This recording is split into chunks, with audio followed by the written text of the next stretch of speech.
On a tous des histoires d'horreur ou bien des histoires un peu moins genre sympathiques avec l'usage du système de santé, que ce soit les nôtres ou celles de nos proches, les gens qu'on aime, soit par manque de médecins, d'accès aux soins ou par manque de services de proximité. Par contre, on pense immédiatement aux gens qui travaillent et qui œuvrent avec cœur dans le système de santé, qu'on pense en premier aux infirmières, aux infirmiers, mais également aux technologues, aux perfusionnistes, préposés aux bénéficiaires, aux psychologues, bref, que j'en passe. Des gens qui travaillent comme jamais, le cœur sur la main, pour assurer à bout de bras le fonctionnement du système de santé. Mais ces personnes-là également arrivent à une limite. Pourtant, et puis Mario le disait, c'est pas l'argent qui manque, il y en a de l'argent dans le système de santé. En fait, il n'y en a jamais eu autant en chiffre absolu ou en pourcentage total du budget au Québec. Et puis, on va comprendre que ça va aller en s'empirant, puisque, un, il y a le vieillissement de la population, deux, il y a un accroissement de la population, notamment par l'immigration. Alors, qu'est-ce qui s'est passé? Il me semble qu'il n'y a pas si longtemps, on avait un système décentralisé.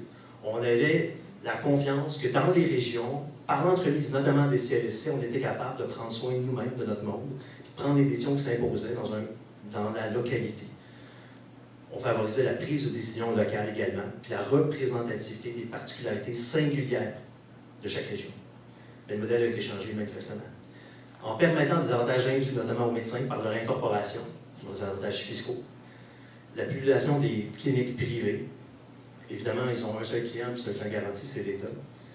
La profession des médecins s'est accaparée la plupart des années.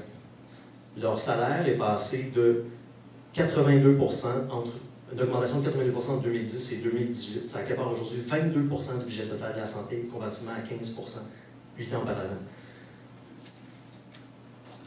Par ailleurs, on a aussi centralisé, on a dérégionalisé l'offre de services, ainsi que la prise de décision dans les mains d'un super ministre, puis pas seulement des hôpitaux, dans des super hôpitaux, loin des régions, et surtout en pensant à la santé d'un point de vue curatif, et non pas d'un point de vue préventif. En conséquence de quoi, aujourd'hui, on a des médecins qui négocient avec le gouvernement, un peu comme on négociait une scène de la tonne de fer à l'époque, un immense lobby duquel on est lié. Or, ce qu'il faut faire, c'est faire preuve de courage, puis de revenir à un modèle régional, démocratiser les soins et redonner aux communautés la capacité d'agir dans leurs soins à eux et à nos proches. Faire confiance aux gens dans leur gestion de leur santé. Et je prends exemple la coopérative de santé de Saint-Denis-sur-Cheveux, qui est un modèle du type, puis ça m'a fait plaisir d'appuyer le financement cette année par ailleurs. Donc, mettre fin au terme du monopole en matière de santé chez les médecins, valoriser les autres professions, ouvrir les actes, réorienter une large part du budget vers la santé publique, l'éducation et la formation, plutôt que vers les soins de santé eux-mêmes. Et pour ça, ça doit prendre du courage. Finalement, ici dans la région, j'aimerais apporter votre attention sur 2-3 points. Un, nous avons ici dans la région le plus haut taux au Québec de ménages avec des personnes ayant des déficiences intellectuelles ou encore avec des troubles de l'autisme ou souffrant de d'autres problématiques.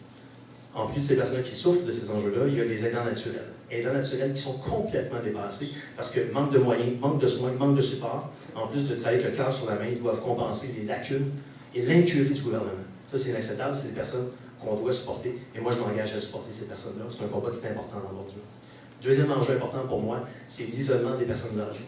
Donc, ici dans la région, et puis on n'a pas toujours accès à un médecin de famille, mais encore moins quand on est dans les villages. C'est sûr qu'à Belleuil, c'est peut-être plus facile avec les GMF et les CLSC, mais quand on se retrouve en région, c'est plus difficile d'avoir accès à un médecin.